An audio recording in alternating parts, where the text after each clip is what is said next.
Selamat pagi dan salam sejahtera untuk kita semua. Yang saya hormati Bapak dan Ibu penguji, perkenalkan saya Giri Christian. Pada kesempatan kali ini akan memaparkan hasil penelitian saya berjudul Kerangka Upaya Strategis untuk Peningkatan Kinerja ESG PT XYZ dalam Pembiayaan dan Investasi di Sektor Ketenagalistrikan. Terdapat beberapa hal yang melatar belakangi penelitian ini. Pertama, IFC menjelaskan bahwa environmental, social, and governance adalah struktur konseptual komprehensif yang dimanfaatkan oleh organisasi untuk mengukur dan mengelola dampak yang ditimbulkan terhadap lingkungan, tanggung jawab sosial, maupun tata kelolanya. Brainwade menjelaskan bahwa ESG merupakan komponen yang tidak bisa dipisahkan dari tujuan pembangunan berkelanjutan. PT XYZ merupakan perusahaan pembiayaan infrastruktur milik pemerintah Indonesia yang didirikan pada tahun 2009. Di tahun 2024, Kementerian Keuangan telah memandatkan PT XYZ untuk bertransformasi menjadi sebuah Development Finance Institution. Sebagai DFI, PT XYZ didorong untuk mengadopsi mandat pembangunan yang berfokus pada optimalisasi kesejahteraan sosial dan ekonomi, serta kepatuhan terhadap aspek keberlanjutan. Indonesia telah menetapkan target penurunan emisi karbon hingga 31,89% secara mandiri dan 43,20% dengan dukungan internasional pada 2030 dalam dokumen INDC. Sektor energi, khususnya inovasi energi baru dan terbarukan di ketenagalistrikan, menjadi fokus utama untuk mencapai target tersebut. Jika melihat tabel per September 2024, sektor ketenagalistrikan PT XYZ merupakan sektor kedua terbesar dalam portofolio dengan komitmen 18,77% dan outstanding 12,30%. Ini menunjukkan peran strategis PT XYZ dalam mendukung transisi energi dan pencapaian target INDC Indonesia. PT XYZ berhasil memperoleh profesional ESG rating perdana di 2024 dari MSCI dengan kategori AA. Namun demikian, terdapat area yang perlu diperbaiki. Berdasarkan tabel 1-2, PT XYZ memperoleh skor di bawah rata-rata industri pada isu financing environmental impact dan isu corporate governance.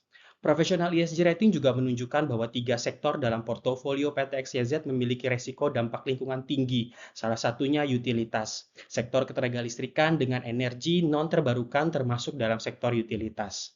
Implementasi prinsip ESG dalam pembiayaan dan investasi PT XYZ penting untuk menciptakan pembiayaan berkelanjutan yang berdampak positif. Fokus utama adalah sektor ketenagalistrikan dengan resiko dampak lingkungan yang tinggi, sekaligus mendukung pencapaian target penurunan emisi nasional. Dari latar belakang tersebut, maka rumusan masalah penelitian yaitu Kementerian Keuangan telah mengarahkan PT XYZ untuk bertransformasi menjadi sebuah DFI. Sebagai DFI, PT XYZ diharapkan berfokus pada mandat pembangunan berkelanjutan yang memperhatikan aspek ESG. Terdapat area perbaikan dari hasil professional ESG rating, yaitu pada financing, environmental impact, dan corporate governance. Profesional ESG rating memberikan klasifikasi industri terhadap risiko dampak lingkungan. Salah satu sektor utama yang menjadi prioritas PT XYZ, yaitu sektor ketenagalistrikan, masuk ke dalam klasifikasi berisiko tinggi. PT XYZ perlu memastikan integrasi ESG ke dalam kinerjanya. Perlu diperhatikan potensi kesenjangan pengintegrasian prinsip ESG ke dalam indikator kinerja utama dalam pembiayaan dan investasi di sektor ketenagalistrikan. Pada akhirnya, PT XYZ memastikan bahwa setiap pembiayaan yang dilakukan mampu memenuhi perannya dalam mandat pembangunan yang berkelanjutan. Adapun pertanyaan penelitian pada penelitian ini yaitu pertama, bagaimana implementasi ESG mempengaruhi kinerja PT XYZ dalam pembiayaan dan investasi di sektor ketenagalistrikan? Kedua, upaya strategis apa yang dapat diterapkan oleh PT XYZ untuk memperkuat implementasi ESG pada kinerja utama dalam pembiayaan dan investasi di sektor ketenagalistrikan?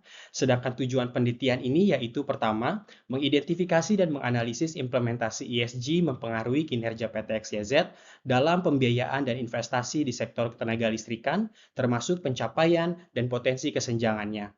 Kedua, merumuskan rekomendasi upaya strategi yang dapat diterapkan oleh PT XYZ untuk memperkuat implementasi ESG pada kinerja utama dalam pembiayaan dan investasi di sektor ketenagalistrikan guna mendukung pembangunan berkelanjutan.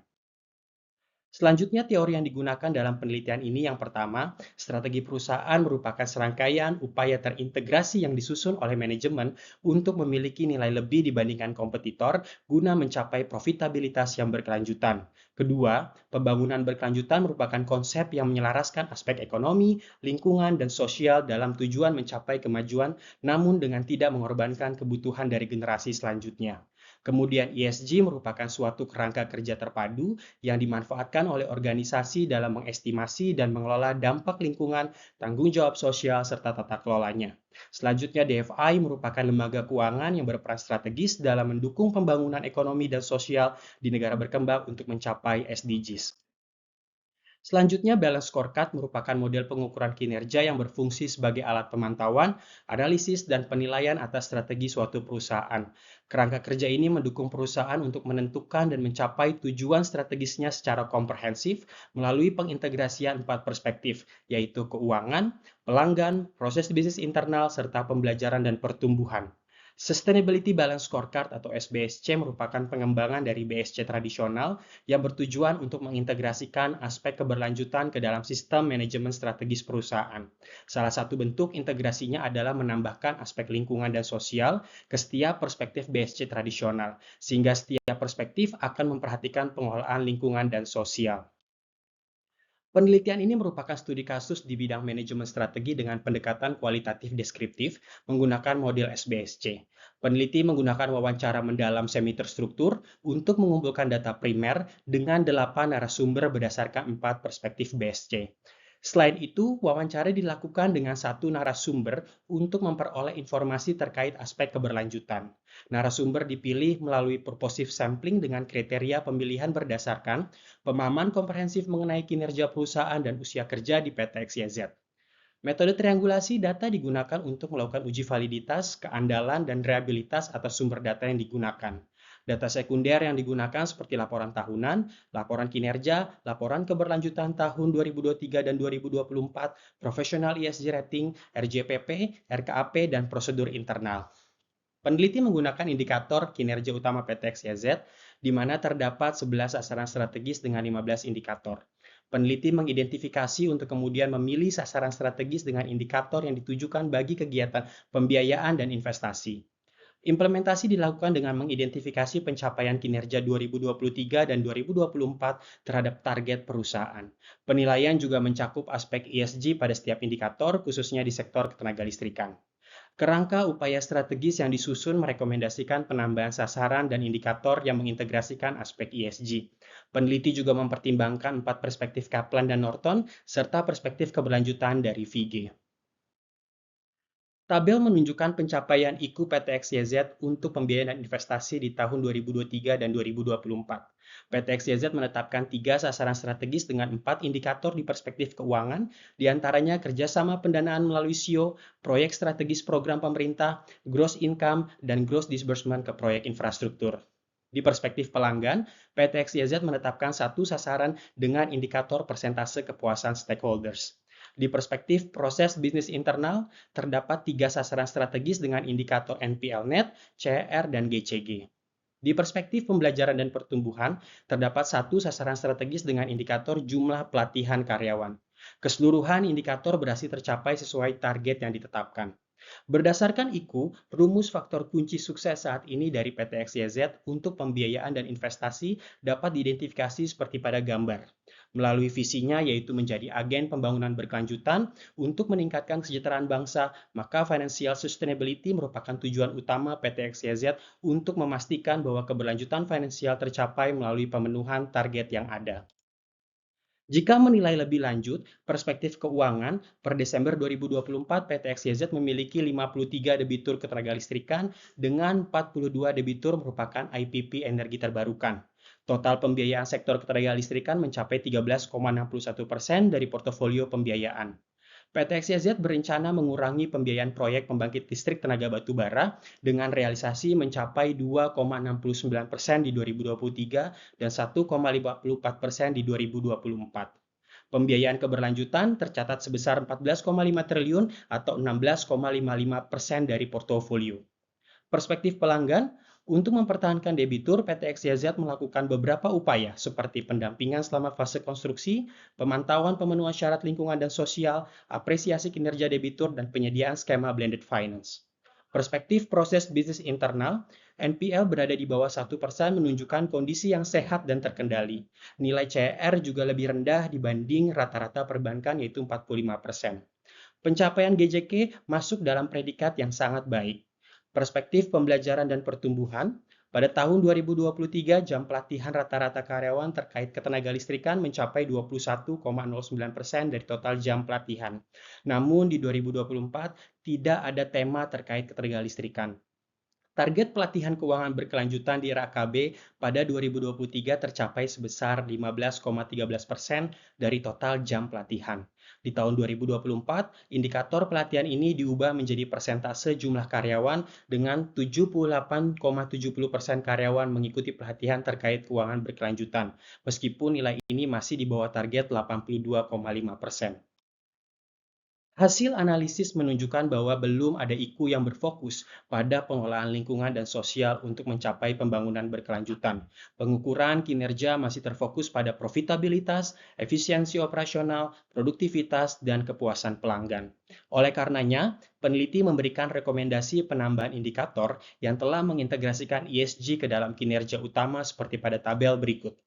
Pada sasaran strategis mandat pembangunan, direkomendasikan untuk menambah indikator porsi pembiayaan yang berkaitan dengan mitigasi climate change. Usulan ini akan memperkuat transformasi PT XYZ untuk menjadi DFI seperti yang disampaikan Organization for Economic Cooperation and Development. Pada financial sustainability, direkomendasikan untuk menambahkan indikator terkait finance emission dari pembiayaan yang dilakukan. OHCHR menjelaskan prinsip transisi yang adil bagi DeFi multilateral merupakan transisi yang mengutamakan tercapainya aktivitas ekonomi yang intensif terhadap emisi GRK. Dari perspektif pelanggan, dua rekomendasi penambahan IKU yaitu penyaluran TA terkait aspek ESG dan pemberian apresiasi debitur atas kinerja lingkungan dan sosialnya. OHCHR menjelaskan bahwa DFI dapat menggunakan TA untuk membangun kapasitas dan menjaga komitmen debitur dalam ESG. Pemberian apresiasi memberikan dampak positif bagi debitur. Untuk perspektif proses bisnis internal, direkomendasikan untuk menambahkan indikator terkait penilaian risiko lingkungan dan sosial dalam setiap pembiayaan dan investasi, serta pelaksanaan komite ESG. OHCHR menjelaskan bahwa DFI berkewajiban untuk melakukan uji tuntas lingkungan dan sosial atas proyek yang dibiayai. OJK menjelaskan bahwa perusahaan seharusnya memiliki komite ESG guna mengevaluasi dan mengawasi implementasi dan strategi ESG. Dalam perspektif pembelajaran dan pertumbuhan, direkomendasikan untuk menambah indikator persentase karyawan yang mengikuti pelatihan ESG dan indeks kepuasan karyawan. OHCHR menjelaskan untuk memastikan terlaksananya perlindungan lingkungan dan sosial, maka DFI harus memastikan kapasitas dari SDM-nya. Kaplan dan Norton menyebutkan bahwa indikator penting dalam pembelajaran dan pertumbuhan adalah employee satisfaction, meliputi kepuasan, retensi, dan produktivitas karyawan. Berdasarkan hasil usulan penambahan indikator atas IKU PT XYZ yang telah mengintegrasikan aspek keberlanjutan, maka rumusan faktor kunci sukses PT XYZ untuk pembiayaan dan investasi selanjutnya sebagaimana gambar berikut. Berbagai indikator dalam pencapaian ESG dimasukkan guna mencapai financial sustainability. PT XYZ diharapkan mampu menciptakan proyek-proyek yang mendukung keberlanjutan lingkungan, memberikan dampak sosial yang nyata, dan dijalankan berdasarkan tata kelola yang dapat dipertanggungjawabkan. Kesimpulan dari penelitian ini adalah pertama, hasil implementasi kinerja utama PT XYZ dalam pembiayaan dan investasi, khususnya di sektor ketenagalistrikan, PT XYZ berhasil memenuhi dan mencapai target yang ditetapkan.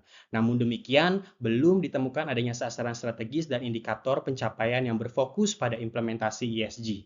Kedua, guna memperkuat ESG pada kinerja utama PT XYZ, diperlukan adanya rekomendasi sebagai upaya strategi yang dapat diterapkan melalui penambahan sasaran strategis dan indikator pada IKU meliputi perspektif keuangan, porsi pembiayaan yang berkaitan dengan mitigasi climate change dan finance emission dari pembiayaan yang dilakukan, perspektif pelanggan, penyaluran TA terkait aspek ESG dan pemberian apresiasi debitur atas kinerja lingkungan dan sosial, perspektif proses bisnis internal, penilaian risiko lingkungan dan sosial dalam pembiayaan dan investasi, serta pelaksanaan komite ESG, dan perspektif pembelajaran pertumbuhan, persentase karyawan yang mengikuti pelatihan ESG, dan indeks kepuasan karyawan. Sekian presentasi penelitian ini saya sampaikan. Atas perhatiannya saya ucapkan terima kasih.